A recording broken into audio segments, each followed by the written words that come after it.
Hello, everyone. I am Parent Buck, long time no see, and we are here with the wonderful Acequicksilver. Hello, everyone. I'm here. Yes, welcome to our biannually Bye. podcast, Talking Paranoid. This is the second part. So I'm gonna come out right away. My visual quality is garbage. I live in the abyss. You can see my wood paneling walls there for a second, but I live in the abyss for all you know. I don't even know if Jeremiah here has seen my room, but yeah. It's probably still better than last time with you like crammed up against I, a freezer. I had my laptop on a deep freezer, and I was just Oh no, sitting. that's what it was. Yeah, I Yeah. was just sitting in the chair, and I had a ceiling light then in that room, and like the lighting was still not good enough. Here I have a fucking lamp on the floor, so it's like whatever. But yeah, long time since we made one of these. I've been wanting to make one sooner, but I had bad internet at the previous house I was at till I moved here. Now I got good internet, so I'm gonna try to start making content again. So yeah, this I'm is a hoping. spur of the moment thing as well. I just kind of hit him up and it's like, hey, let's do it. I also need to try and get more active, considering I haven't even really made any content. Yeah, no, I don't we've even both I been don't slacking. I don't even remember the last video I put up. I think it may have been that one about that one YouTuber Religion is I bullshit. yeah, all right. Yeah, religious bullshit. That guy. Uh, Um, he tried to start some YouTube beef. I don't think he ever cared about it. we did actually have a debate, but his audio quality was garbage. Mm. So it's kind of like comparing my audio quality to yours, is what you're saying? No, but his was awful. You would have it on full volume, and you still couldn't hear anything. Mm. Really, like you'd hear like a brief little bit, and that's it. It's like, Yeah. So we if had a there, good debate though, oh too. yeah. We had a good debate. Well, I'm gonna put this out there as well. If you hear my fan, I'm sorry. This house does not have air conditioning, and it's like 90 degrees, and it's super hot.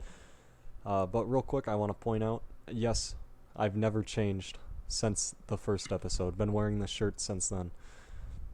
I don't know about Papa J over there, but I don't know what the fuck I wore the first one. I don't know. I unlisted the I know video. my beard was much longer, I so I've unlisted the definitely video because shaved the quality of that video was shit.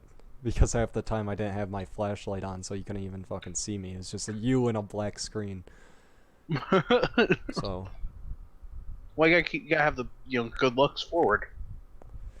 yeah, for sure. So, since this was a spree of a moment thing, what the fuck are we gonna talk about? I don't know what do you. We didn't really put much forethought into that, did we? Nope, but I do have something, and that is I'm fucking loving the new ranked in Siege. Are you really? I'm having a blast. Pick and ban makes it so much more fun. Like So we're starting out. I don't even care that it's bomb only anymore. Like just pick and ban is just so fun to play. Even though for any Echo main out there, you're done. You're not gonna have fun. Because I swear I've had 3 games now, only 3 games of ranked that Echo did not get banned. But other than that, like that's pretty fun. It adds like a new competitiveness to it that wasn't in the game for me before. Um, I so we're starting off with some gaming stuff. Yeah. All right. So if you're not a Siege fan, you won't really like this, but before this, you play any of the 3 game modes in ranked, and now you can't. You can only play bomb. I was really adverse to this change because bomb is by far probably my least favorite game mode of the 3. You like hostage more than bomb? I really do. Damn. I'm more of a single objective kind of guy. Mm. In my personal opinion, I don't get where people think that bomb is the most fair game mode of the 3. Like I guess it does give a bit more of an edge to the attackers Yeah, because because there isn't just one objective. yeah, you have to split your men to both objectives to be able to watch them equally, know which one they're trying to push on. I mean, like That I might be a little biased. I mean, I played a lot of Counter Strike, and I enjoy Counter Strike greatly, but like I prefer bomb for competitive game mode more than something like secure or hostage. I mean, hostage I think could work in competitive play, but I don't think secure is really the best game mode for a ranked or competitive mode in a shooter. I think if you really want to talk about the game mode that really did not favor any certain operators, I think secure area was honestly the best for that. Because it's a pretty simple thing. It's just literally securing an area. Bomb, I think the defending team is really going to heavily favor more of the roamers. Yeah. Because you need that maneuverability. But I mean, like the way I've been playing it, really, like team comp normally goes. You have like two anchors, which will normally be like a chunky boy, one of the either Doc or Rook, and then you have some like pushback or like Maestro, or if Echo somehow did not get banned in Echo, and then you split your anchors onto both sites, and then you have like two roamers, which are just constantly moving between them, while you have then you have one person that's like a two armor that is sticking with one of them with the anchor, and it seems to work pretty well that way. My team obviously did not get the memo on most of those, considering most of my teams on defense, it's like I'm like, oh, I think I'll pick Cav because for some reason she didn't get banned this time, or I want to play someone like that, and then all of a sudden everyone else picks a 3-speed, and I'm like, well, shit. Yeah, I mean, like I'm not very good with chunky people. I normally stick with two armors or 3 speeds, because like Alley is my clutch op. I can pull out Alley and normally pull off a decent piece in a round, but like so like it depends on like what the team comp's already looking like. But most of the time, I'm gonna end up going with like Ela with the FO, or like Alley with her Storm. But I also will go like Frost for her gun, really, because her gun is so accurate. Her gun has no recoil. You can't deny that. Her gun is super accurate. I subscribe more of the philosophy of picking operators for their abilities and kind of circling that around the team more than picking them for their guns.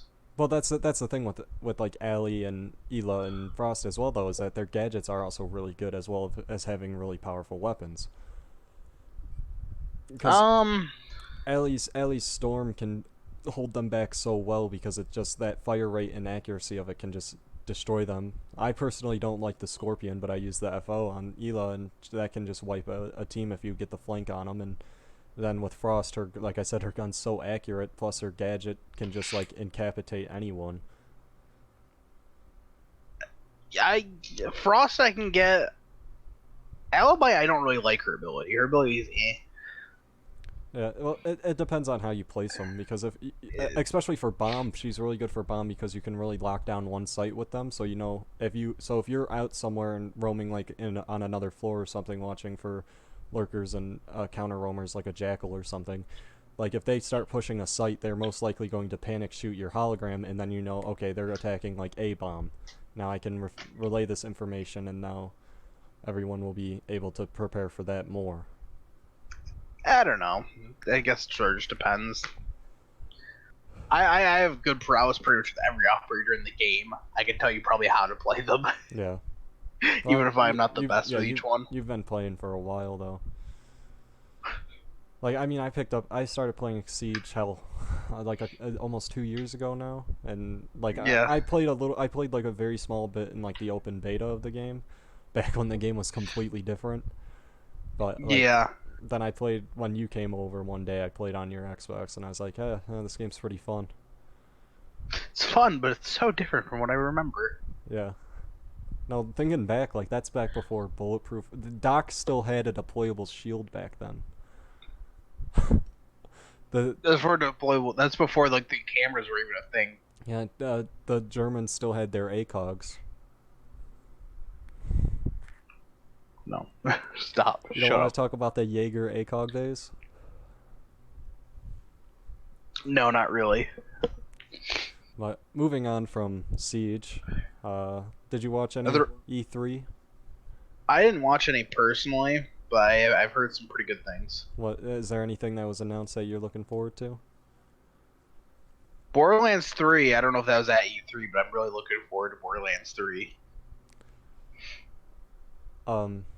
A couple games I'm looking forward, at least a game off the top of my head I'm looking forward to is Doom Eternal. It looks like so much fun. Doom Eternal looks incredible. I've never really personally been a fan of the Doom franchise. Yeah, I mean You know me. I go back and play like these old games that people regard as like being good, just to get like the feel for what they were and how they changed the game industry. Like I went and played like Silent Hill and stuff like that because I just wanted to experience what it was like. Even though like Silent Hill 1 I used an emulator for, which I mean isn't the full experience, but still.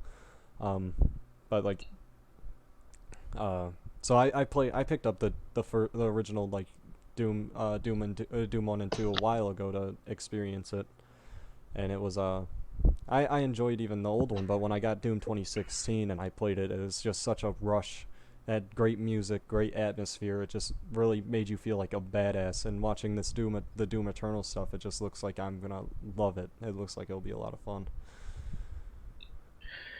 I'm trying to find out what game Darren was talking about The with me. I He was wasn't talking about. I wasn't looking forward to the Final Fantasy VII remake, but until I learned that it's no longer turn based. Like the way the combat works in the Final Fantasy VII remake, it has me interested now. Yeah. I'm not a big person into like turn based like RPGs like the old Final Fantasies and stuff. I prefer Turn. yeah, I like the way that they seem to be remaking Final Fantasy VII. It has me interested in it. Little known fact: I've never played a Final Fantasy game ever. I've played a few. I'm not a big fan of the style of the RPG they are, so I don't know. There's all these weird like Japanese games I've never played before that everyone always gushes about. yeah. Um I don't know. I've never touched them, so I don't know. yeah. No, there's a couple other games at E3 that had my interest. What about Fallout 76 Battle Royale? I Now I'm a little disappointed in Fallout 76 mostly because I pre-ordered the fucking thing. That's why you don't pre-order games. I made the mistake because I was so excited for it that I'm like, yo, no, I'm gonna pre-order this. I'm pretty sure there's been many times like me and you and some other people before 76 came out and we told you shouldn't pre-order it. Don't do it. Don't pre-order games. And you You like know gave what? in to your hopes and expectations, and then Todd Howard was basically like, "Yeah, but you could still buy Skyrim again." Well, okay. I heard all the people foreboding me. Oh, it's gonna be bad. It's gonna be bad. I was just like, well, you want to know what? Everyone's gonna shit on this game because they hate Fallout 4. I think it might be okay. Um, I guess you were wrong. it wasn't too bad. I heard without friends it was like near intolerable though. Like with friends I heard it could be fun, but Well, yeah, because I played with JD and that was pretty good, but it was just really laggy. Was the big thing. yeah, I'm pretty sure it still has a lot of server issues, like a lot of Um, disconnects. we only played it for the first few weeks and then we kind of just uninstalled it. So I have no idea where the state the game's in right now. Yeah. I wouldn't mind trying it again, but yeah, the state of it that it was in for the first like couple of weeks was not great. Yeah, I but I brought up the battle royale because I watched a couple of the YouTubers I watched that made videos on it, and like it looks like they didn't balance anything in it, so it's just like straight Fallout 76, but you just find shit, so you can just find power armor and then basically just kill everyone. I I actually don't mind a good battle royale, but it seems like all of these major AAA games now feel like they have to shove in a battle royale. Yeah, It's like Call of it's like a Duty tick did on it. a quota. Yeah, Call of Duty did it. Battlefield did it. yeah, it's becoming a staple, and it's like all these games don't need a battle royale. People aren't buying Call of Duty for Blackout. People aren't buying Battlefield 1 I for did like actually that. hear Yeah. Blackout was pretty cool though. Yeah, I have heard it's pretty fun, but like it's more of a thing of I don't feel like buying another COD because it's not really evolving or changing in any way, so I don't feel the need to purchase a $60 game that I've basically played before. The last COD that I've like actually had an invested interest in and bought was Advanced Warfare. So I like Advanced Warfare gets shit on, but I fucking love Advanced Warfare. It's my second favorite Call of Duty. I have I so much fun with it. I actually quite enjoyed it, but I just had no interest in the next game, which I want to say was like Black Ops 3 or Yeah, Black something. Ops 3 came out after AW.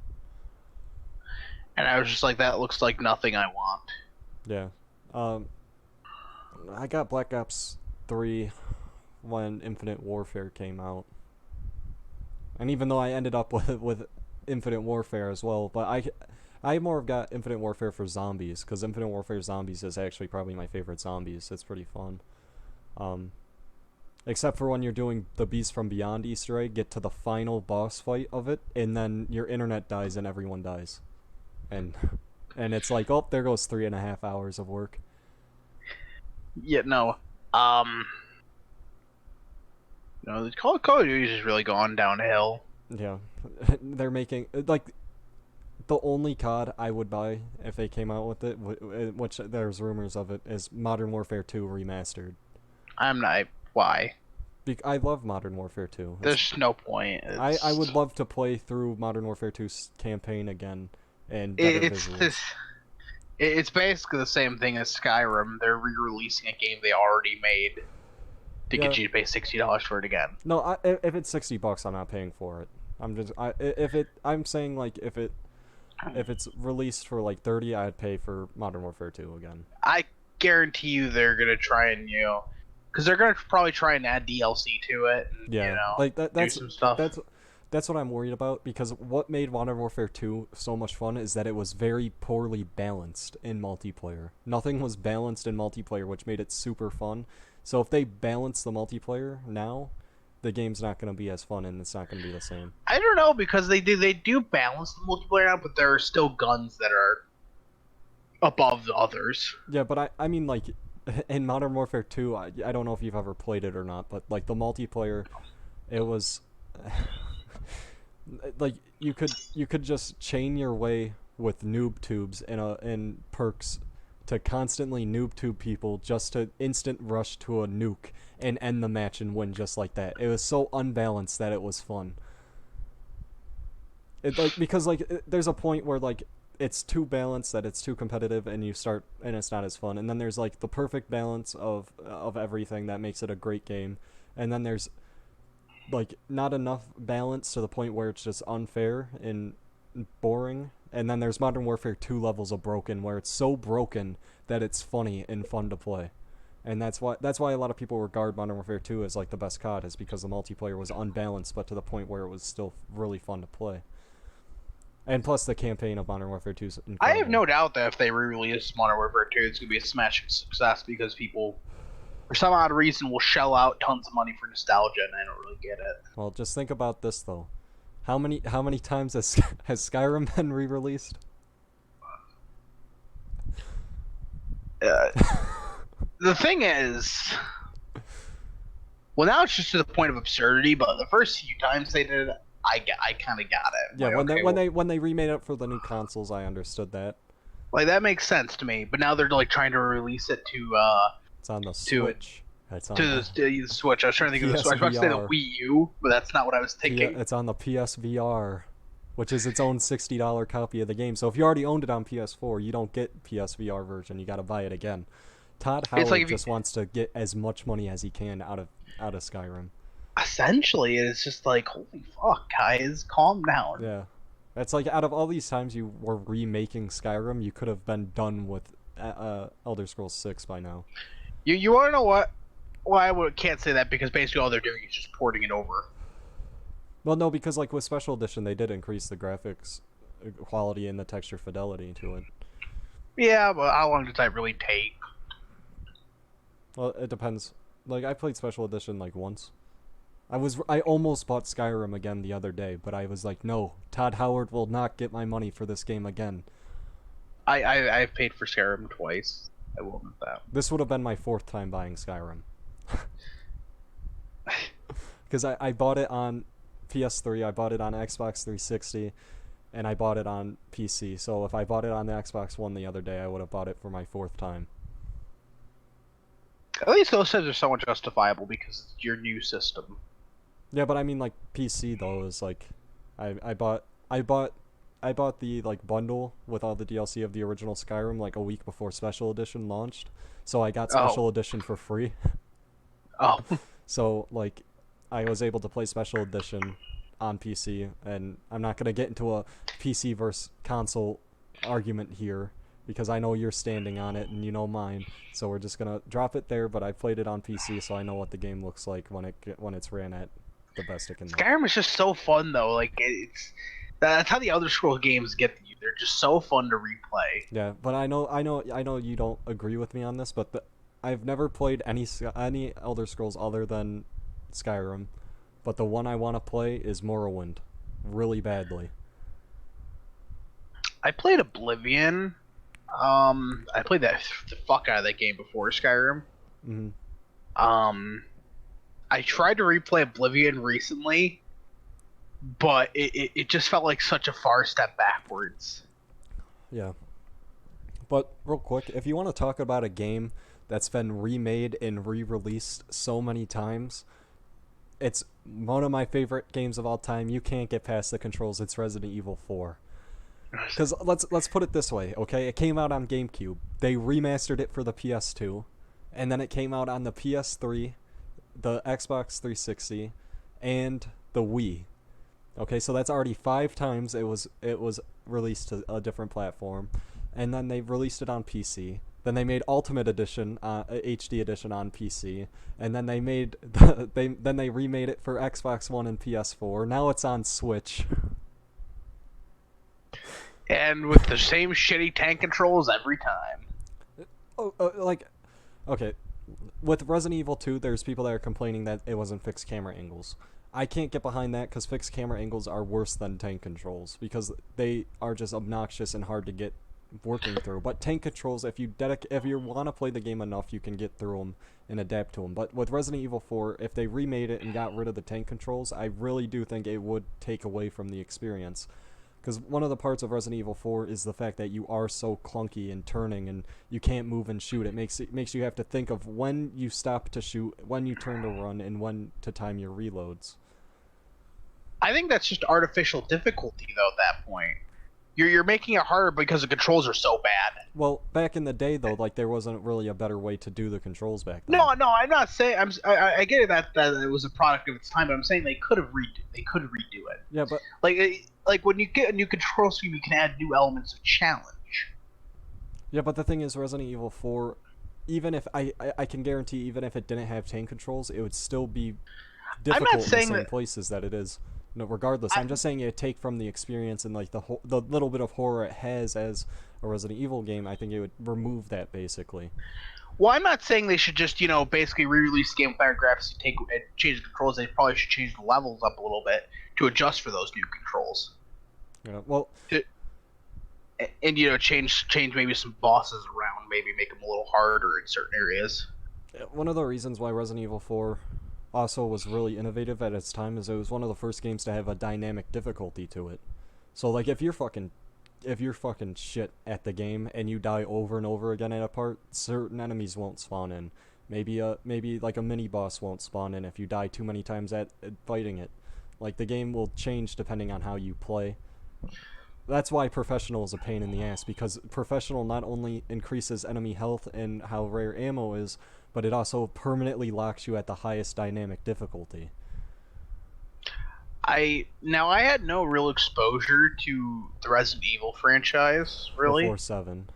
Before I did play a bit of 5, but it had tank. I believe it was 5 or 6, one of those two. 6 removed tank controls. Okay, so it was 5 that started in a desert. Yeah, 5 started in the desert. Yeah. Yeah, so it's still tank controls. Wasn't really a big fan. I'm like, eh. Then my friend got Resident Evil 7. I'm like, okay, I'll try this, and I fucking loved 7. I fell in love with that game. 7's probably my third favorite.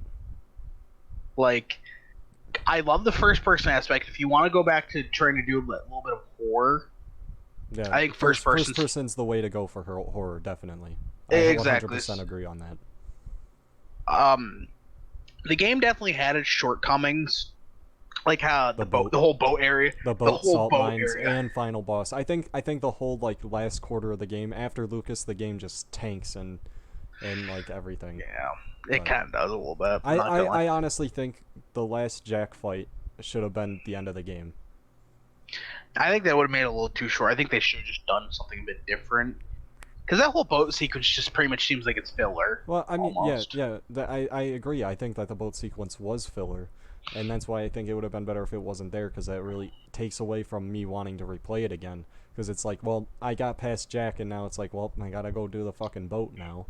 It would have been a bit different because I think where you want to kind of, if you want to try and expand the game, you don't want to do it like that when you're just entering that third act. You want to somewhere do it somewhere in the middle. Yeah, like, I don't know, if they added like another area of like the main house, if they added like a whole new area after that that opens up like before Lucas, after Marguerite, I like I think they think that could would have have been added another building or something because there's three buildings. There's the main house, the old old house and house, Lucas's and place. Lucas's weird area.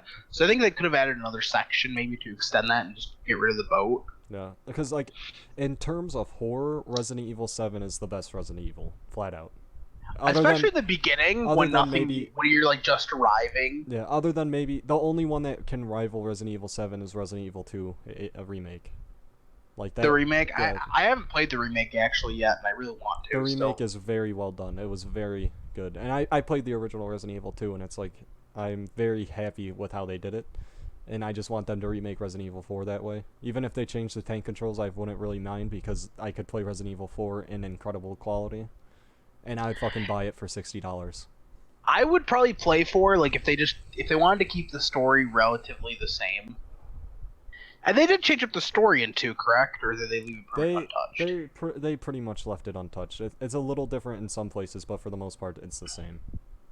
That's probably how they should do it because I think they wanted to. From what I've heard, it sounds like they did a good mix of giving you that nostalgic story again and re-releasing it to a new audience that has never played it. Yeah. And it seems like they also did it justice in making it a good game and making it Yeah. challenging. See, but here's the thing where why Resident Evil 2 remake is not above like Resident Evil 1 HD remake or Resident Evil 7, and that's because um like with most Resident Evils that I've played, after I finished it, I wanted to play it again. It was like, oh, now I got this unlocked. Let me go mess around with this. So like, I beat Resident Evil 4 like 5 times in a row, because of the fact after I beat it, I was like, hell yeah, I unlocked the Matilda and infinite ammo rocket launcher. I want to get that. And then it was like, this game's so much fun. I want to keep playing it. Resident Evil 7 is the same thing. Once I got it myself, I played it. I beat it like 3-4 times in a row because I was just enjoying it so much. Yeah. And same with Resident Evil 1 HD remaster. But like with Resident Evil 2, after I beat Leon A, it was like, I don't really feel like doing Claire B. I don't feel like playing more of this. It was like, that was fun, but I just don't. It didn't really offer me something to want to come back to it. I do think some of the areas where Resident Evil 7 could have improved a bit. I do feel like they could have made it a little more challenging Yeah, it's a very at easy certain game. parts. Like it's pretty easy. Even on Madhouse, it's like, I didn't struggle in Madhouse. Madhouse was I played Madhouse actually is pretty hard. Like Maybe just well, it is it's kind of artificial difficulty though because yeah, basically it just makes your health bar less and makes things do more damage. yeah. That's pretty much it, which is what most games do. I know that they could have made it like they could have made the puzzles a bit harder. Like a lot of the puzzles in the game were super easy. Well, that's just Resident Evil though. Like, other than like Like the first 3 Resident Evils, after that the puzzles just became like not even classifiable as puzzles. it's just like oh, I have to match this weird like spider thing up to the To the yeah, I gotta just turn this, and then as soon as the shadow gets in, somehow the door opens. I do think Resident Evil 7 did help it out though by because it did have relatively a short story. Hmm. They did add a decent bit of DLC to it. Yeah, but the problem is the DLC was pretty expensive and pricey if you didn't buy like the gold edition or Yeah, whatever. Like yeah. I got the gold edition on disc because like that my mom got it for me for Christmas. They And did. They like, did at least release the one where you play Chris. yeah, not a hero. Not a hero. They did at least release that for free, so that way you wouldn't miss out on that aspect of the story. And I'm really kind of confused about what Resident Evil 7 did in terms of the plot. Like, was it a reboot of the franchise? I think it is a reboot because it does tie in with Chris coming in. That means like it's in the same universe as the earlier Resident Evils. Because I've heard some Because people say it's Umbrella's like it's back. supposed to be. I heard some people say it's supposed to be like a prequel. I don't think it would be a prequel because Chris was and not a hero. Chris is complaining about having to work with Umbrella, meaning he would already have went through the events of the earlier games. That or that might be what they want you to think. Maybe he worked with them before, we just didn't know. But I don't know. It's Well, I'm I think we could debunk that though, that they might want you to probably. think, because in Resident Evil 2, like there's a note that you can find that explains how Chris is spying on Umbrella, and that I, would I, be I I think it's probably a reboot, and I think the reboot probably comes from the fact that a lot of the fan community hated 5 and 6. one note on 5. 5's not bad if you have a friend to play with. 5, it can be pretty fun in co-op. A lot of people just didn't like them here because Yeah, they started changing became into action. they became more action packed, and this one kind of did fall into that a little bit later in the game. Yeah, but what I like is, like, in Resident Evil 7, it has a little bit of everything, of all the, like, with, like, in the old house with not in the old house, the main house with Jack, it's more of like a Resident Evil, like early Resident Evil, like 1 through 3, where it's slow, methodical. You gotta plan what you're doing, and then, like, Ammo is still kind of scarce and such, and with Marguerite, it's kind of like Resident Evil 4, where you got to be strategic with your use of, like, the burner, but at the same time you're at the point where you're strong enough that you can take on what you need to without having to run from it. But when you get into, like, Lucas's area, and like Lucas's area, I can't really explain with an older game, but then, like, the boat is, like, more 5 and 6ish, because, like, the boat and onwards, it's a lot of more combat focused. I think Lucas's area kind of falls into that a little bit until you get to the puzzle room. Yeah, the puzzle room in Lucas is, like, by far my favorite part of the game. I actually did find that pretty interesting, though. That for that puzzle room, that if you don't watch that tape though, Yeah. about how to solve it, then basically you're screwed. Yeah, you're gonna end up killing yourself. And the reason why I definitely know that is because sometimes when I've already played a game, I like to go back and watch people to get YouTubers. their reactions. And just kind of see how they gauge it and stuff, see their reactions to stuff, see if they got stuff I didn't get, or see if I was a stupid idiot, Yeah. and they get it and I just did it. I think I was watching like Markiplier play it, and he didn't watch the tape, so he ended up just doing it the puzzle normally, and he ended up dying, and he was like so confused. Yeah. Just... Like I think the best DLC, other than, like, something like End of Zoe, which is, like, story based, or Daughters, which is also really story based, is by far Bedroom, because Bedroom is just so much fun to play. The only thing I hate about those puzzles is that after you solve them and you know them, Yeah, there's no reason to really do it. You can't do it again. Fuck Survival Plus, though. I'm gonna have to do it for the achievement, but I don't want to. I did find it fun though when I already had done them before, and then I got to see you try and work through them. Yeah. Well, I mean, that was pretty entertaining for me. With puzzles, it's a very, like, cautious mix of difficulty and fairness, because Resident Evil, it's definitely too easy. Like, the Resident Evil 7 had the, like, Lucas room, which was really good, well done. I wish there was more like that in the game. But you don't want to end up with something like Silent Hill level, like Silent Hill 1 and, like, PT level puzzles, where they're very cryptic and take, like, a very long time to figure out. Like, the piano puzzle in Silent Hill 1 is a great thing. Like, you get a note, and you have to, like, basically be able to read between the lines to figure out what keys on a piano to hit in the right order. Otherwise, you can't move on. And it's like, there's a difference between a puzzle that's really rewarding to solve, and then a puzzle like the piano puzzle and stuff, where it's just so cryptic that it like starts pissing you off because you can't figure it out. I definitely did. Well, a little bit of spit there coming out of my mouth. I definitely did think the one between the Happy Birthday one and the Marguerite one, those two were both really great puzzles, and they did actually take some time, and it felt really rewarding when you did finish them. Which puzzle would you be talking about? In Resident Evil 7, the Happy Birthday one with Lucas, and the Marguerite challenge one. Those, for me, both took me a decent bit of time to do. Yeah. and they both felt rewarding Yeah, because when because I it did it finish it. wasn't cryptic bullshit like some of the Silent Hill puzzles. It's like everything you need to solve. Like bedroom had like the one part that's kind of cryptic to figure out, which is like Yeah. reorganize the paintings and like according to the note. But like other I There actually was a couple of things I didn't get. I remember there's like two or three in there. Like I was reading a little walkthrough of it, and there were two like a couple of things that I didn't get how you were supposed to come to that conclusion. Yeah, the only thing I couldn't figure out was the reorganizing the picture to get the last bit of the com for the other room. Yeah, but no. Other than that, they were both just really well done. I wish they would have done more like that actually.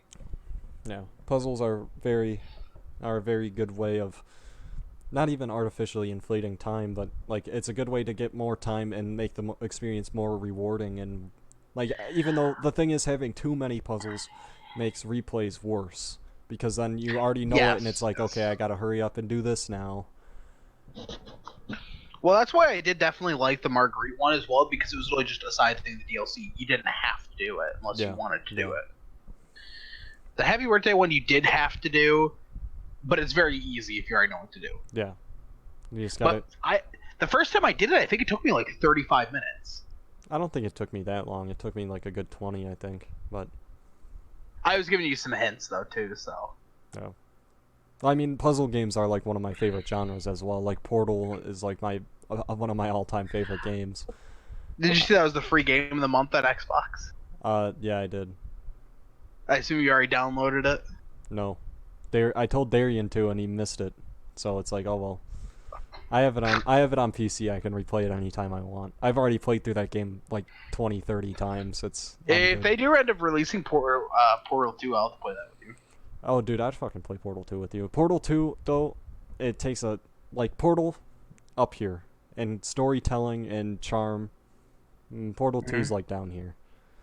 Portal 2 is good, but it's like it's not the same. It's not like it doesn't feel like it because like when you're going through Aperture Labs in Portal 1, it's really like a weird feeling. You don't really know what's going on, and then with Portal 2, it's kind of lost that charm to it.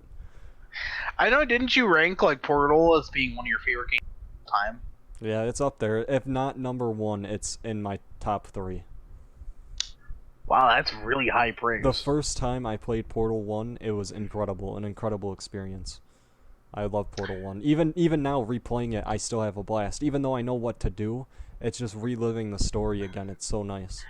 Well, I'm sure there's still at least some that you kind of forget how to do sometimes. You're like, ooh. I mean, I can beat the game in like under 40 minutes now. But I mean, you got to think I can do that with a lot of games I played a lot cuz Resident Evil 7 I beat it in like 2 hours and 15 minutes. My best playthrough of Resident Evil 4 is like 2:30. So it's like I know I just get to the point where I play a game a lot to the point where I just want to keep doing it. It is pretty crazy that when like I watch an old TV show I haven't watched in years, or I play a game I haven't played in years, and I start playing through them or watching it again, it's like, oh yeah, I remember this, and this now. I remember I did that with Lost. I started rewatching Lost like a while ago, and like I instantly started to remember all like 15 characters' names. Yeah, like Still and shit. yeah, like nostalgia can be bad, especially when it comes to games because it can sway how the game actually is to people. Like I mean, I probably am biased towards like Resident Evil 4, but like I mean, I didn't play that really as a kid. I didn't really play that till I was like 14 for the first time, but uh I did try and play it, just the tank controls for me. Just yeah, you couldn't get past the controls, but controls and really bad graphics because it must be a deterrent for me. Because I'm like, like graphics aren't the most important thing to me. I can get past the I graphics, but it depends on the controls with the graphics. But to me, Resident Evil 4, it's just so fun to me to play that I kind of just look past it. Oblivion, I couldn't. I tried replaying Oblivion. I'm like, I can't get past this graphic. Game came out in like '06 Yeah. or '09 or So something. do you not want to try Morrowind then? No. I just heard Morrowind was pretty good, and I'm interested in Morrowind, I have heard Morrowind was really interesting just because it was kind of that old school game where it didn't give you a whole lot of direction. which is why I play RuneScape because with RuneScape it's like once you complete the tutorial, it's like okay, do whatever the fuck you want now. I don't care. I do still like the modern Day Elder Scrolls games. and kind of the Fallout games too, where you basically once you pass like that intro bit, go wherever the hell you want. Yeah. I almost picked up Fallout 4, actually. But it was kind of like I wanted a new controller instead, so I went with the new Mm. controller over Fallout 4. Fallout 4 gets shit on unfairly. I love Fallout 4. I've always been a Fallout 3 guy. I liked New Vegas over 3. Um, 3 it was the shooting mechanics were too bad. Well, me as a Fallout player, I rely on VATS, so I'm one of those players that don't really use VATS very much at all. okay. Well, we've been talking about gaming for like a good while, so how about we switch topics here? Well, before we move on, any new games you played recently? Yeah. How convenient you asked about new games I've played recently. Far Cry Uh huh. 5. I have recently acquired Far Cry 5 by a very generous friend that have gifted it to me, and it's pretty fun. It's the Far Cry experience. Far Cry 5 as well. I did get it. That was pretty good. I also played Firewatch recently for the first time. Did you go in blind or was it already spoiled for you? I went completely blind, knew very little about the game. So what did you think about it? I thought it was really good. I actually am on my second playthrough right now. I kind of want to just at this point see if it's kind of like a Telltale game in a way that it's kind of the illusion of choice. Yeah. To where even though you pick different options, you pick different dialogue, the end result's basically the same. Yeah. That's the big thing I'm curious about. The game was fantastic. JD always kind of shat on it though, because when I mentioned I was getting it, he's like, "Oh, you like walking simulators?" Yeah. Like I like the only thing like the game isn't I thought well I didn't play it personally. I watched someone play it back when it first came out. So like I know I've been spoiled on it, but like my only problem with the game in general is more of the dev. Like the dev removed like PewDiePie's video on it because he was like somewhat critical of the game. Or no, it was because of all the like Nazi shit came out on PewDiePie at the time. So Oh yeah, they like falsely copyright striked his video. I did hear about that. That's right. That was with Fire. I didn't know that was with Firewatch Yeah, that though. was with Firewatch. That was the dev of Firewatch that took the video down because of PewDiePie's controversy at the time. That's so stupid. It's like he didn't do anything with your video. Yeah, he was just playing your game. Plus, there's like proof that like him playing the game boosted its like popularity. And Oh like hell yeah. yeah, I mean like when you have like the biggest gaming I gotta say biggest gaming YouTuber now, I can't just say biggest YouTuber. When you have the biggest gaming YouTuber make a video on your game, that's going to make people interested in it. Well, it's kind of the same thing with Five Nights at Freddy's. It was a huge phenomenon a few years ago. It still kind of is. What do you know? If you were to Scott Cotham, if you were to like copyright strike like Markiplier and all these big YouTubers that played it, it's like that would be such shitty of him because they gave that game the exposure Yeah, like that we without the YouTubers playing the game, like no one probably would have cared about it. exactly. So it's So like I think that now we got that kind of out of the way. I think now we can switch topics if you have an idea.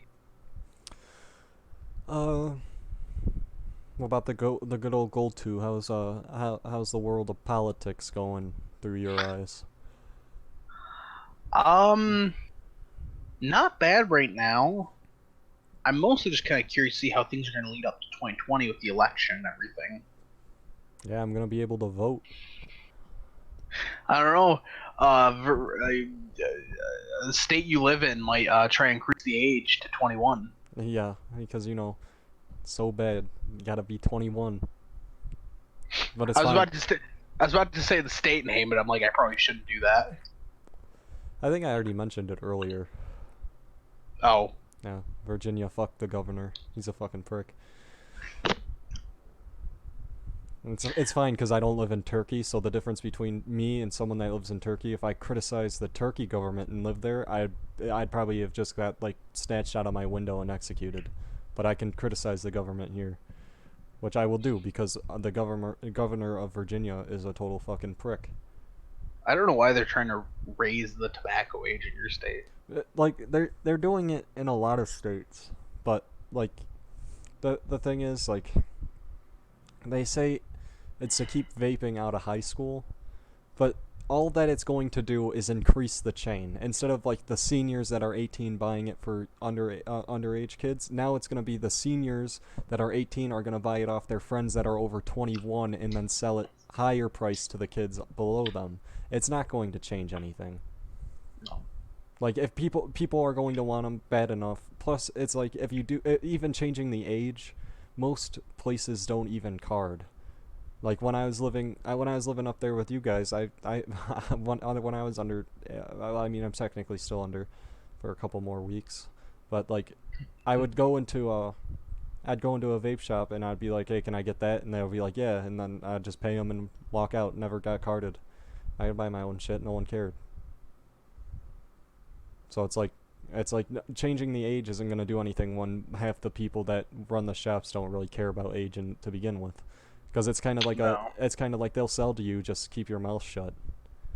Pretty much. That's because most of the stores don't really give a shit who they're selling to. They want to make money. Yeah, and it's uh, like with tobacco 21, it's just kind of like it's really stupid to me raising, because like I can understand an argument for alcohol being 21, because alcohol completely inhibits you, and can really make you changes the way you think entirely. Yeah. Where Whereas nicotine doesn't. Nicotine doesn't change who you are as a person like alcohol can. Yes, it's very addictive. Like you can easily get addicted to nicotine, but And cigarettes and stuff are bad for your health. yeah. And I mean, I'm not saying vapes are completely fine, but it's like that. I hate the fucking like safer doesn't equal safe ads, because it's like, no shit, vaping's not safe. If no one's saying it's completely safe, it's the fact that it's better for you than smoking cigarettes that makes it appealing.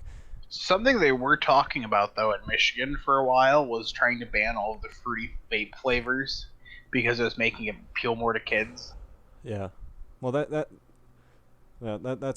is a kind of a issue, but the thing is, regardless, people are It still doesn't gonna do it.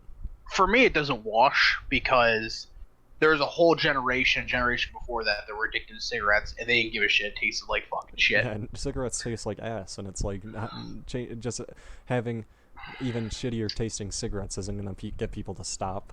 It's the same thing as they were trying to ban menthol for a while, Yeah, and it's it's like, just like no one's gonna want this ban for menthol or these bans. It's making people money. yeah, like a lot of cigarette companies, at least from the people that I've heard talk on Tobacco 21 in Virginia, is like they're fine with it, because it seems like to them they think it's going to bring the vape industry down. But it's like, I can guarantee the vape industry's not going anywhere, because it's just not teens that are vaping. No, there are stores everywhere. They're selling nicotine, I'm sorry, vaping products of some kind. My gas station now sells them Yeah, that I work in. doesn't your gas station sell jewels? Yeah, they sell jewels and all the Views stuff. Before we used to just sell cigarettes. Now we're getting into that market because they're selling. It's because it's a safer way of getting a nicotine fix than cigarettes. And nicotine, if people looked at things that are like nicotine the same way people look at nicotine, caffeine would be a 21 or 18 plus thing as well, because caffeine and nicotine have very similar ways that they affect your body. I agree Because to a certain extent on that. if you think about it, caffeine's probably the a drug the most people are addicted to in the world.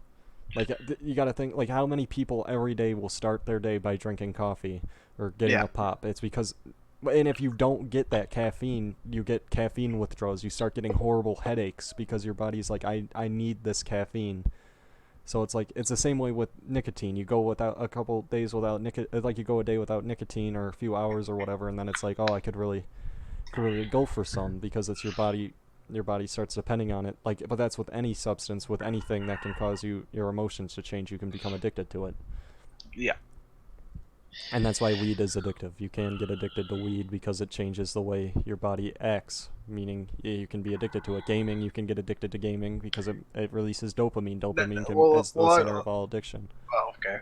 Well, before you mention that, I was gonna say, let's specify here. We're talking about like we're not talking about like a chemical addiction, because then like you can already see Uh, that asshole in the comments, that yeah, stoner who you know. yeah, not a chemical addiction, the feeling addiction.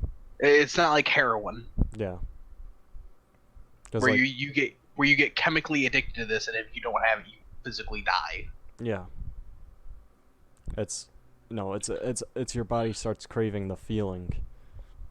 But yeah, part of the thing as well with cigarettes is it's not as hard to get off of as a lot of people think it is, because a lot of people are just more or less addicted. They smoke out of a habit. Yeah, It's not that they need it or that they feel like they need it. They're smoking because they have a habit of doing it. yeah, So they had a lot of drugs, because the scientists have kind of broken this down, that a lot of things that are addictive aren't. You can sometimes get off addiction pretty easily if you have a good structure around you and a reason to want to get off of that addiction. yeah. Like A lot of our soldiers in Vietnam got hooked on horrendous experimental drugs at the time. yeah, I think it was heroin or LSD or something like that. They came back. A lot of them did not get addicted to it, even though a lot of people now would be addicted to it. yeah. What was I gonna say? Like, yeah, like the situation definitely depends on it, but like, my stepdad, for an example, I mean, he's smoking again now, but like back for a long time when I was like 3 or something, he just stopped cold turkey. Just one day stopped smoking, and he never touched them again until I don't know, like I was like 2 3 years ago, and he's been smoking since. But like he's just been stressed, so that's why he says he's smoking. But he does a lot, so I mean Listen, that's why I originally got into it. listen, the man does a lot. Fucking let him enjoy a cigarette. Exactly. It's like But vaping, though, especially in its original intent of getting people off cigarettes, it is a great thing.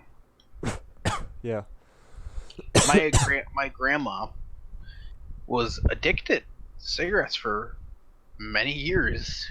You know, she was smoking them since she was in her teens, and you know, and then she finally managed to get off of it. She had I forget what it's called, like emphysema or whatever in her emphysema. Yeah, lungs, and she had that in her lungs, and she pretty much nearly quit cold turkey and decided to switch to vaping, and her lungs have drastically improved. yeah. That's because you're not putting like the tar and the other chemicals that are in a cigarette into your body with vaping. Granted, it would have been better for her if she was able to quit altogether, but part of it was replacing that habit with something not as bad. And also the fact that she had that nicotine in her body for so many years, she needed another source of that, because if she quit cold turkey, guarantee there'd be some side effects with that. Yeah, So luckily, she was able to do that, and I think it drastically improved her health. yeah. That's good. Like, uh, Oh, there we go. my stepdad has tried to quit smoking recently, and he tried Mm-hmm. picking up vaping. But the thing is, he was going for like a mod, where like Oh, mods don't have a lot of like nicotine to them. Where he could have went to something like a pod system, like my badge here, which yeah. has a lot more nicotine in it. And I think he probably could have brought himself down that way. But I mean, hell, cigarettes are really fucking cheap here. Holy Are they? shit! Like, yeah, in Michigan, like a pack of Marlboros is like what, seven something. After tax, 720 or 730, depending on what you're getting. We down here you can get a pack after tax for like 5. Really? Yeah, cigarettes are really cheap down here, and that's why like people are really surprised Tobacco 21 passed here, is because Virginia has a very large history with cigarettes and tobacco companies. They've always favored the cigarette corporations because they bring in Virginia a lot of money. Yeah, up here, I think it's our new Democrat governor. She keeps raising everything. Yeah, they want you to pay your taxes. Allegedly to pay for the roads. Yeah, the day Michigan gets good roads is, I will fucking, I don't know what I'll do because they'll never have good roads, guarantee it. It's like we can shit on Ohio all we want. Their roads are beautiful. Yeah, but the thing is, Ohio has a stink to it. Like, I'm not even joking. Like, just crossing into Michigan, it's like fresh air. Because, like, Ohio is just so, like, plus, Michigan has nicer people than Ohio. It People in Ohio are depends on stuck where up. you're going in Ohio because if you're like just entering, like you're going towards Toledo, a lot of factories are over there. Yeah. I mean, But I said it before, I'll say it again. Only good thing about Ohio is Cedar Point. Ohio's not that bad. Ohio's that bad. They got shitty sports teams for college. Fuck Ohio State. Michigan State's where it's at. That's why we kick their And ass half that's the time. 3 viewers gone. Yeah. The fact that you think this will have 3 viewers is already astronomical. We will be lucky if me and you watch this. I probably will. I might. It depends. I've been busy lately. Um, and the fact that I'm uploading it, I probably should. But Fuck, man. no, the people that watch this are probably gonna be people that know us. That's true. Um, but like, I don't know. I hate Ohio. Michigan's the best state in America. Prove me wrong. Uh, anything you want in anything you want and a place to live, they got it in Michigan. Whoever's typing in the comment section that California is the greatest state, leave. Yeah, we don't want you here. Like, because what? Let's say you want to live in the country. You got up north. You don't even have to go all the way to the UP. If you want super country, you go into the UP. But otherwise, you just go to like the Saginaw Gaylord area, and boom, you got country. You want cities? Downriver's where you go, because you don't have to live in Detroit. I mean, Detroit has a bad stigma around it, but all big cities have bad parts about it. But like, if you want a really big city, you can live near Lansing, or Grand Rapids, and these other places. You got everything you could want in Michigan. You got the 5 biggest freshwater lakes in the world, all around you, except for Superior, because Superior's like way fucking up there. But What if I want a desert? that's the one thing Michigan can't offer. But if you're going to Michigan for warmth, you're kind of out of your mind. Not really. I mean, our It, summers get pretty hot. yeah, but I mean, like, the thing with Michigan is its weather's autistic. It literally can get all seasons in one day. Last year it snowed in May last year. And it's like I could have gotten snow on my birthday, which is in the fucking end of June. It's like that shouldn't happen. Down here around like it was cold until like March, and then it started like ramping up in heat, and now it's pretty much like constantly in the 80s, 90s. And from being from Michigan, that's like way too hot, because normally like our hot days are like 75, and it's like, oh man, it's so hot out here. One of my funniest aspects still, I love your mother to death, but I do love how she was like, yeah, we're moving down south. Oh yeah, where you guys moving to? Virginia. No offense, but when you think south, I'm thinking like deep south. Virginia does not qualify. No, we're just like mid-eastern. You guys are eastern essentially. Mid-eastern is what I would say. We're farther south than Michigan. We got more stable weather, but I would much rather be in Michigan than here. But it's like, hey, what can I do? I'm not even 18 yet. I accidentally unplugged my headset there. Oh, that's what happened. Okay. That's why I made a face. Oh, I didn't see. Um. Yeah, But like, no, I always make fun of your mother for that. Cause it's like, no offense, but when I think deep south, I think the blue state of Virginia.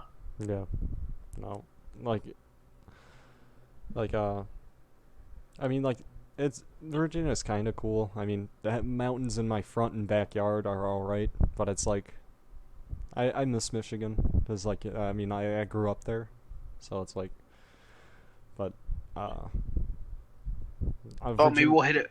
Maybe if you hit big on YouTube, you can buy a mansion up here, and we can live Yeah, together. yeah. No, when I'll just surpass PewDiePie real quick.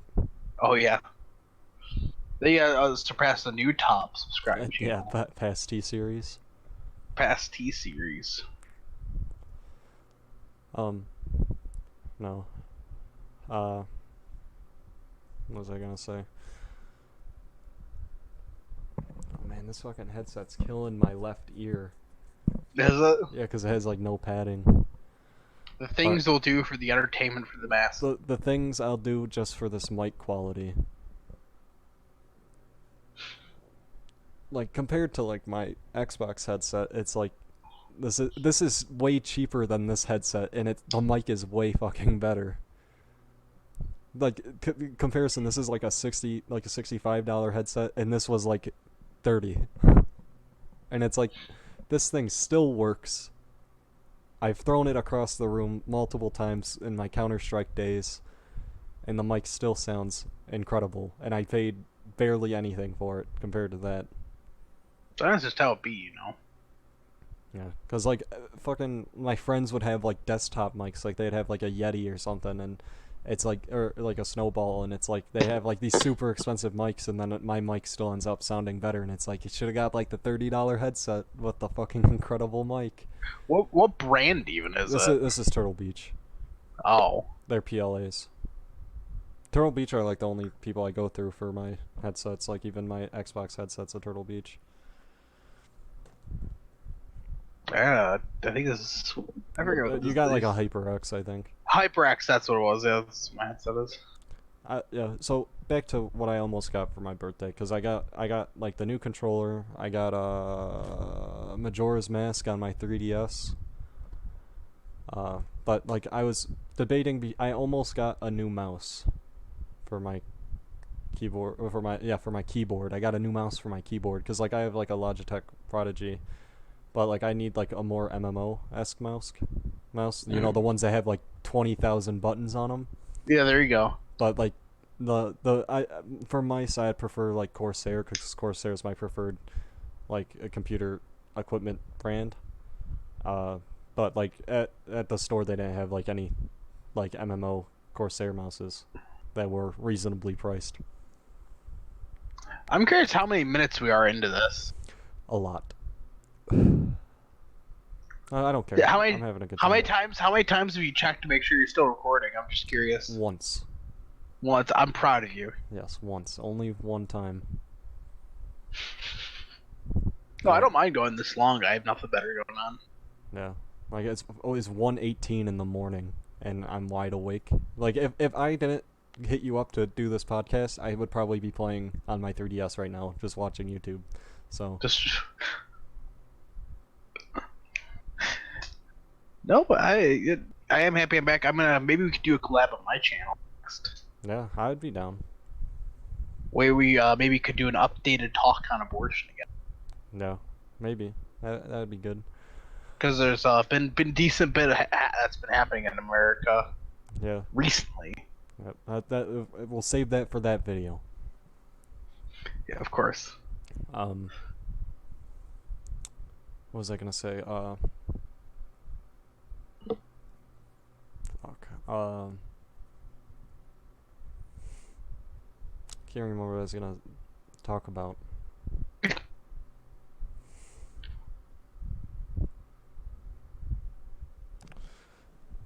It just slipped out of my head. Just go ahead and skip ahead by like 30 seconds, viewer. 30 seconds might not be long enough. So while we wait, movies. Is there any movies coming out you're interested in? It too, I'm very interested in. It too. Yeah, same here. Like I'm not looking. I don't want to see the new Child's Play because it looks like they made Chucky like so futuristic that it lost like what made it scary back in the day. Because like Chucky back in the original Child's Play, it was like it looked like an actual doll. That's why it was creepy. It's because Yeah. it looked so like much like an actual doll, and now it's like fucking alive and killing people. Like that. That's more scary than like this robot doll. So to me, I'm not looking forward to the new Child's Play.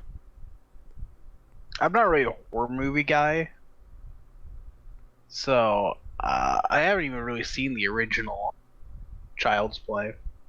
I've seen a lot of horror movies, and I just like to sit there and watch modern horror movies with a friend and just like point out all the problems with it. Well, while it seems like the gaming industry, a lot of these gaming companies are completely uninspired, it kind of seems like the movie industry is the same way, where they're just sort of remaking old movies. Especially with horror movies, though. Because, like, horror movies are just copy and paste now, and it's like, it's not even like they're Like, copying a good formula. It's just jump scares and bullshit. I realize I just mentioned I was excited for it too, but that even goes for the same thing where they're just remaking an old movie. Yeah. Well, I guess it was technically a mini series, Yeah, but miniseries. basically a movie. It was a two-part movie. Yeah. The original It is. I prefer the original It as a whole right now compared to It Part 1, but I'll have to see how the second part is to compare it, yeah, but I don't think I can really judge I it I until I see actually the whole kind of story. liked I actually kind of liked the newer one better than the older one, mostly just because the original just it had too long of a runtime. Yeah, the original's very long. It's very long, and a lot of the stuff is just drawn out and kind of just filler. To me though, like the original's more disturbing. Like Pennywise and with Tim Curry playing Pennywise, to me it was more disturbing than Bill Skarsgård's. In certain aspects, I will agree. Okay, I will admit that the old clown was a little creepier than the newer one. Well, Just because of the fact that the old one was kind of more simpler, and he did still look kind of inviting. yeah. The new one doesn't look inviting; it's meant more to look creepy. I think they should have gone a little less creepy. They wanted to have that mix of creepy, but also kind of inviting, like he's still just a friendly clown. But they kind of missed the mark on that. But I do think that the new clown is pretty good. I think it's gonna get shit on a little more, the newer one, because a lot of people have a lot of nostalgia with the old one, as well as the fact that we're kind of desensitized to a lot of the new stuff. Yeah. Because every horror movie they have all this like creepy shit. Yeah. So we're kind of desensitized to it now. Like, that's why horror movies. That's why when I watch a horror movie and it's like that was good. That's why it's like an instant like this movie's that I applaud them for going in a new direction. Like the best Netflix original movie, The Ritual. The Ritual is a great horror movie. It has like great aspects to it, and it doesn't just rely on cheap, shitty jump scares that have no build up and don't feel like they belong. I actually have gone back and watched The Rituals a couple of times. So you like it? I thought The Ritual was very good. I thought it was a little short. Because it's only like an hour and 30 minutes or an hour and 25 minutes. Yeah, but I mean, for it being so short though, it still is like a great watch, and I love it. I think they should have added a little more and because they could have done some more suspenseful scenes in the woods, maybe did a little bit more bonding with the characters to make you care about them a bit more. Overall, though, the movie was still pretty good. It gets at least like a 7, 10. And for a modern horror movie, that's pretty good. Yeah, that's what I'm saying. So it's 7 out of 10 is not bad by any means. Yeah, because like if you compare it to something like Us, I watched Us recently. Horrible. That movie is horrible. The movie, I'm trying to think what Us is. It's like the people running. They have like they're like identical copies of each other, and they're like, yeah. It's like it was not a good movie. Like it's just because nowadays they just rely on cheap, shitty jump scares instead of actual horror and building up suspense to these things. Like a jump scare is not always bad if it has good build up and is properly done. Well, that's the thing in it, is because there's a difference between jump scares. Jump scares that it's just an unexpected thing that just sort of happened, and then there's one that actually had some suspense and build up to it, which is kind of what delves more into the suspense genre. Yeah. Which I do consider a branch of the horror genre. When I watch a horror movie, I want to be thinking about it afterwards. not something Yeah. that's scary in the moment, but that's scary in the long run. Which is why like the Babadook is like a mixed bag, but like to me the Babadook works as a horror movie because after I watched it, it was one of the things where I was scared of of the movie even after it was over. I was still worried if I passed a dark room, I would be like looking and checking everywhere, like because it makes you think and it makes you worry about it. It's a The long Babadook term did horror. really good with all of its suspenseful scenes, but I think it got a little too deep with the messages Yeah. because I think it flew over the head of most viewers, and most viewers just like were confused. Yeah, you'd have to like really look into it or like watch it a second time to really get the full message of the And movie. I think that's okay because I'm pretty sure it wasn't like just an independent film, Yeah, it was an indie film from Australia. so it did really good for, in my opinion, for what it was meant to be. It was the suspenseful moments were really, really good. There were some moments that just came out of nowhere, and it's like, oh my god, the twists and turns. It did kind of lose me in a couple of scenes that just didn't really make much sense because of the messaging, but I still thought overall did pretty good. I think I'd probably give that a good 7 as well. Yeah. It's kind of on par with the Ritual, but just Like different ways. because before I watched the Babadook, the last good horror movie I watched before that was like the first Sinister. And that came out forever ago. The first Sinister is good, the second one's actual garbage. I just went to the modern horror movie like way of just random jump scares, like just trying to startle you and like no good storyline or suspense in it. And then before Sinister, the last good horror movie before that was the first Insidious. I'm trying to think though of like some like really good horror movies I've seen, and I'm kind of drawing a blank here of really How good horror about movies I've Jason seen. Goes to Hell? Classic.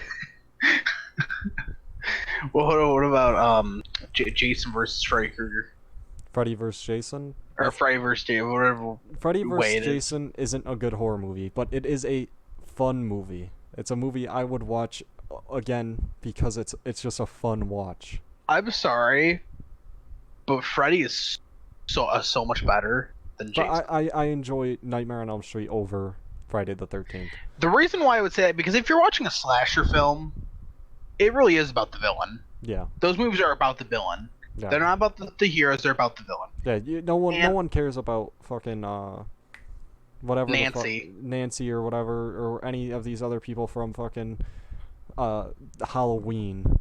We care about So Michael Myers. if you want to talk about like between Freddy and Jason, I'm sorry, it's no competition. Freddy's just way more interesting. He's got charisma. He's actually interesting. Yeah, Like cuz I love it when he pops out and does the stupid one-liners. yeah. And some of the scenes in those movies are actually fucking terrifying with him going into people's dreams and shit.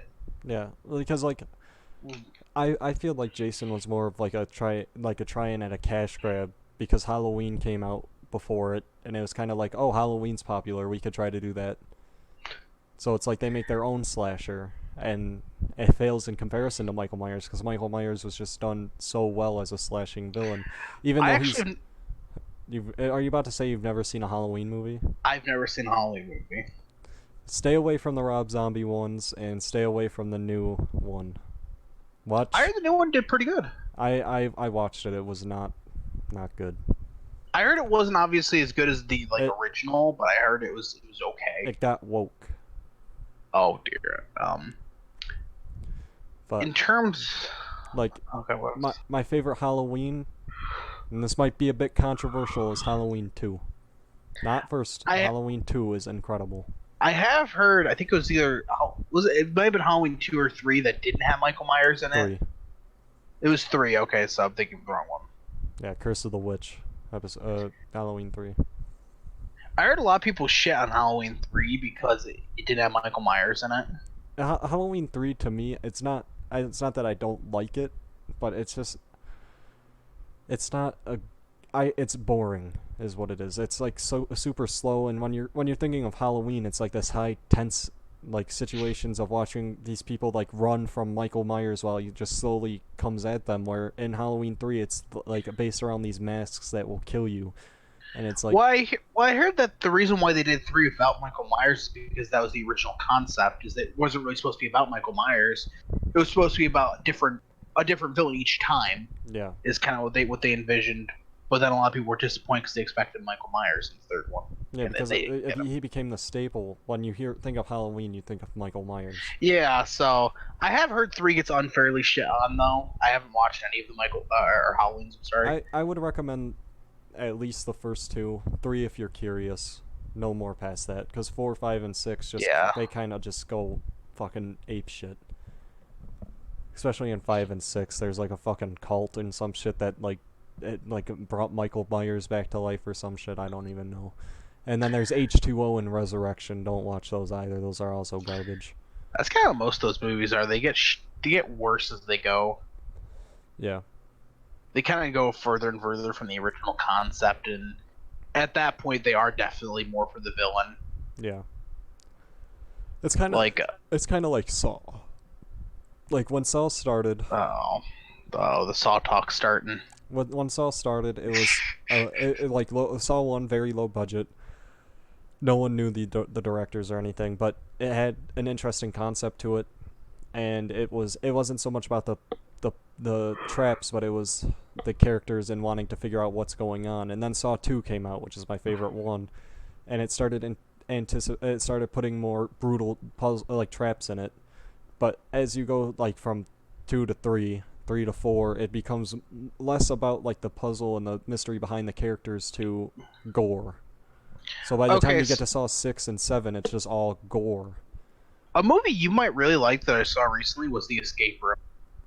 Escape Room, I'm interested in it because of the concept, but it feels like from what I've seen of like trailers and stuff and reviews of it, it just doesn't seem like they The did it. movie, They the movie was pretty great. I shouldn't say great. It was pretty good. I would recommend watching it. But I would go in telling you with the prefix, the ending was not that great because they did the sequel baiting. they sequel baited it.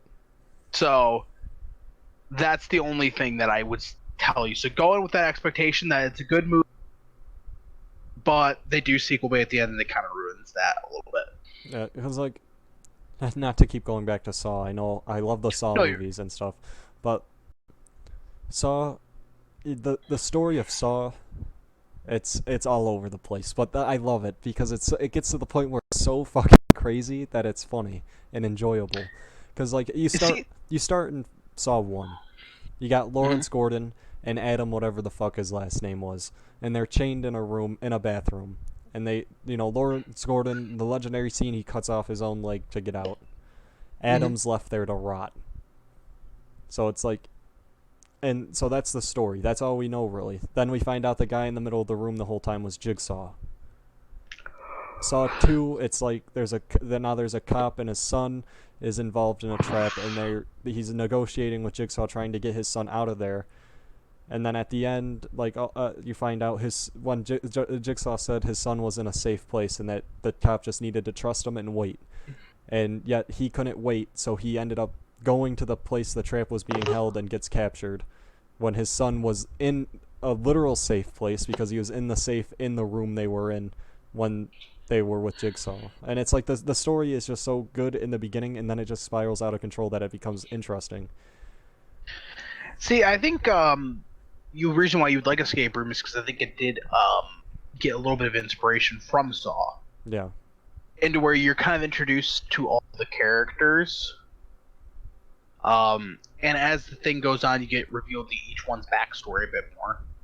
Another thing I like about Saw is because Saw has a formula to it, especially on 2 and afterwards. It's like you get a small trap, and then there's a couple small traps throughout a big trap. So you get the small trap in the opening, and then it's a big trap. But in the big trap, everyone is connected in some way. They all did something similar. So it's the whole time you're trying to figure out why are these people alike? Why are these people all in this trap together? That was an aspect that they did do. So I don't want to spoil the movie, but there was something that they kind of figured it out after a bit. There was something very similar to each character, and each room was tailor-made for a different one. So that's pretty much like Saw as well, because each person has like a trap and the big trap based on them. It's a bit different though, because it wasn't just one trapped in there; they were all trapped in. Well, that's how it is with the big trap too. Is like, Oh, gotcha. and Okay. so when you get to the big trap, they're all in the room together, but the trap is about one person in particular and what they did in the past, but everyone has to suffer through it. Saw 5 is a great example because it's all these people were involved in like insurance fraud, and it ended up with like a burning of a building that killed people, and like each one is like that showing how who's the most selfish and all this other Mm. things when because in Saw 5, the first trap is they have like a chain around their neck, and only one person can go at a time to get a key to get themselves out. Oh, So gotcha. one person ends up dying there, and then in the next room it's like there's pipes in the wall, but there's only 3 pipes, so one person can't fit in there.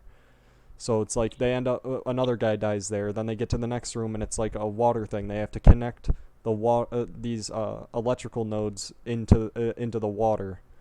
So it's like they end up killing a bitch and then hooking her up in there to complete the circuit. Then when they get to the last chamber, they have to give 10 pints of blood. And there's 2 people. 10 pints is like all the blood in your body.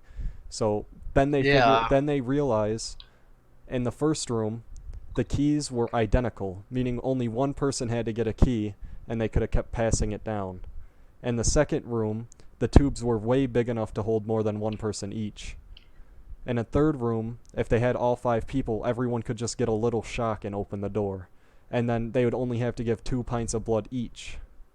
So, like, in the end of it, one of the females ends up making it out because the guy, they basically said, we're going to give 5 each, but the girl did not do her part. She, like, because, like, how it was is it was, like, a hole with a saw blade in it, so you had to, like, stick your Oh. hand in there and, like, cut your hand open to get the blood. But when she was done, like, her hand was cut down to, like, here-ish. When he was done, he was cut down to like here. So it's like he cut his arm in half.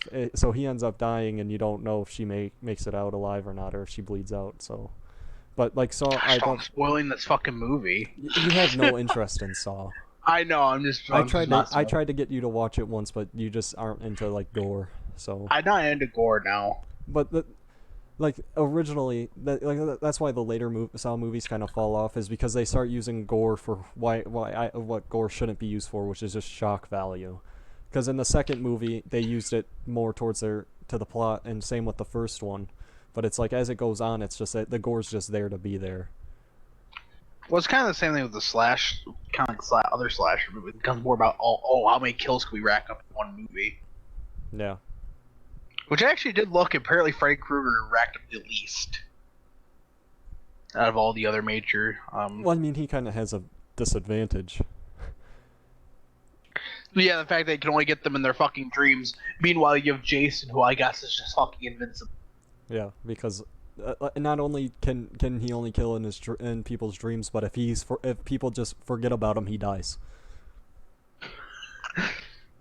Yeah, so that is a little bit of a weakness.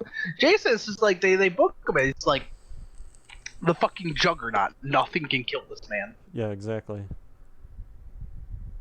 It's just like that's fucking bullshit. I mean, Like, Michael Myers is kind of the same way, though. At least Freddy has some rules. Yeah.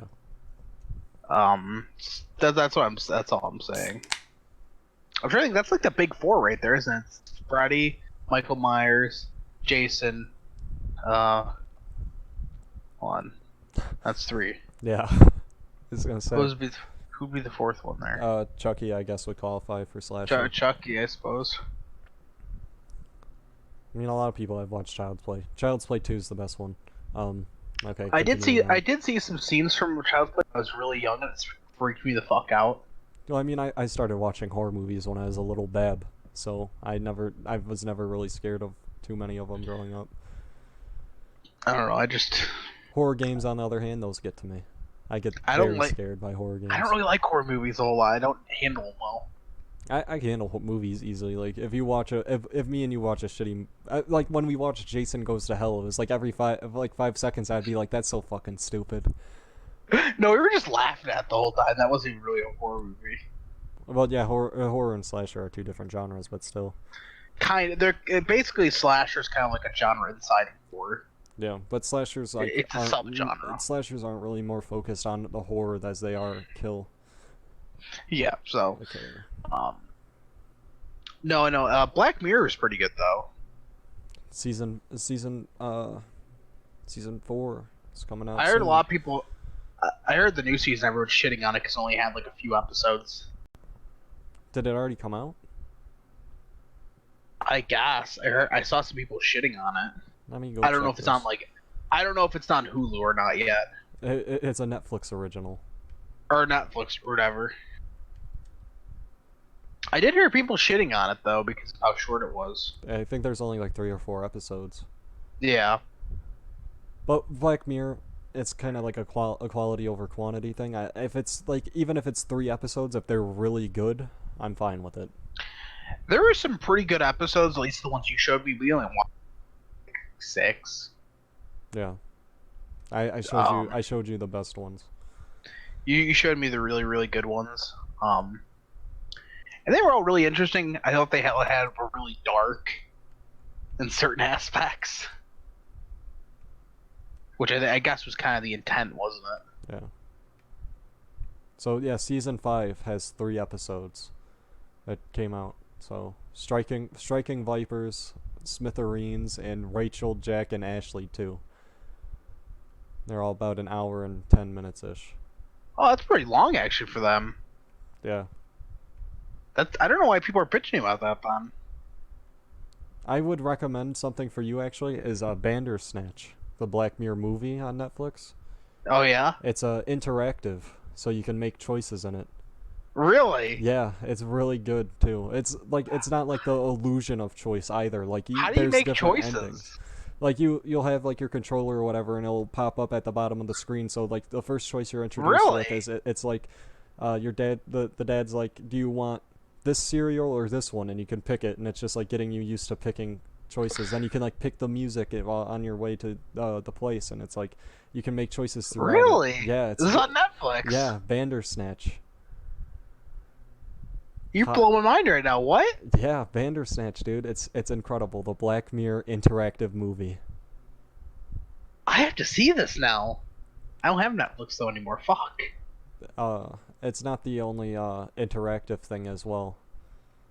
This Like, is like a whole new thing that I didn't know about. yeah, like like Bear Grylls, like Man vs Wild or whatever. Yeah. They have an interactive Bear Grylls show now on Netflix. What? So it can be like, I gotta get here. So do you want to go through the river, or do you want to chop our way through the forest?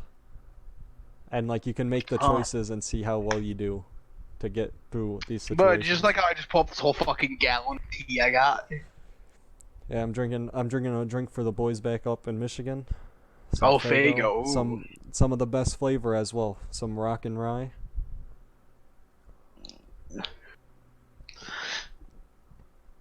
It's, hey, Faygo beats this.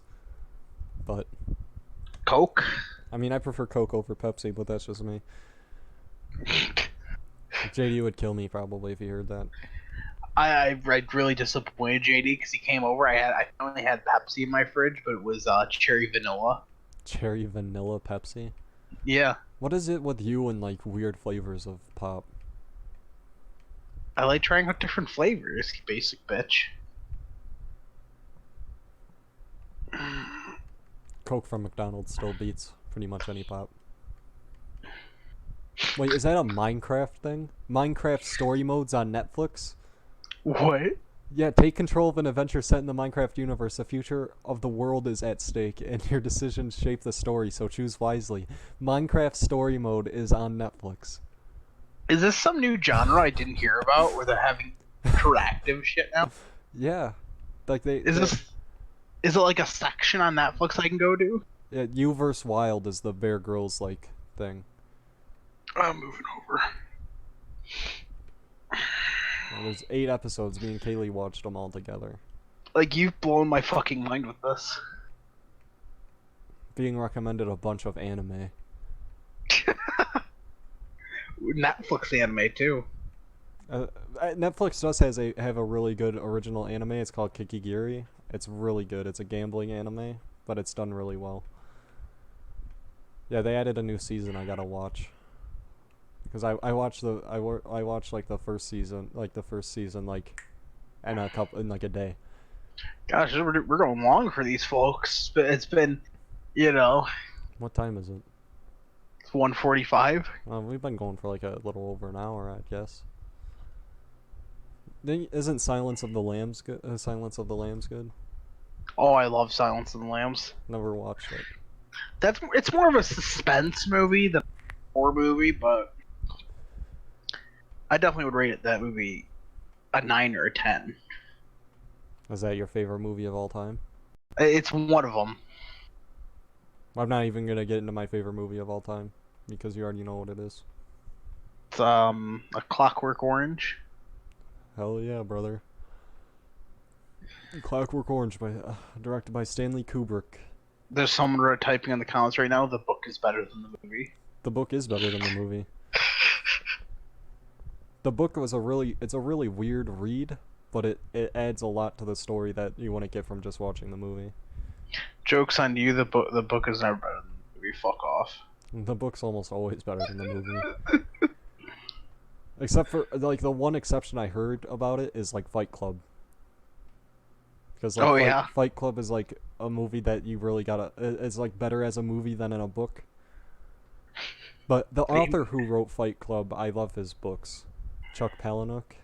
He wrote Choke, Haunted, a couple other ones. He wrote Fight Club, obviously.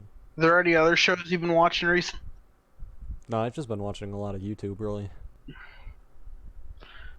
The only show I've really opened up to somewhat recently is Archer. Archer? Yeah. Whenever watching Archer or Bob's Burgers is just weird because of the fact like the voice actor for the main character is the same. After a while, I sort of just got used to it and just stopped paying attention to that. They actually did a whole episode though about that. Yeah, wasn't there like a crossover? Yeah. It was really fucking odd. All right. You probably start wrapping up here soon. All right. Is there any closing topics? Not much. It's nice being back. See you guys in 6 months. Yep, but remember, biannually, twice a No. year. I don't think we're gonna wait that long at this time. No. We'll be back when we're back. Yeah. Don't worry. No promises on when that will be. Could be like a week. Could be like a month. Could be next year. Who knows? It's any time we get the time to just sit here and talk for a while, shoot the shit. Exactly. Next time we need JD on here.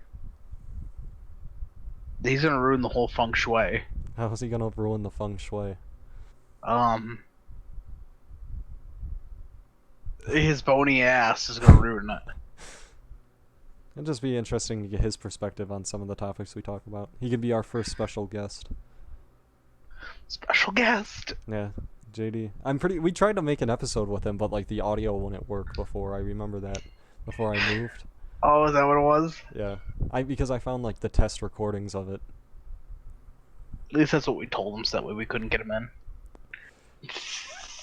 Alright, well, that's gonna do it for this episode of Talking Paranoid. See you guys. Yeah, see you guys whenever. Like we said, so Paranoid Buck here with the Acequicksilver Talks, and that was the show. Goodbye.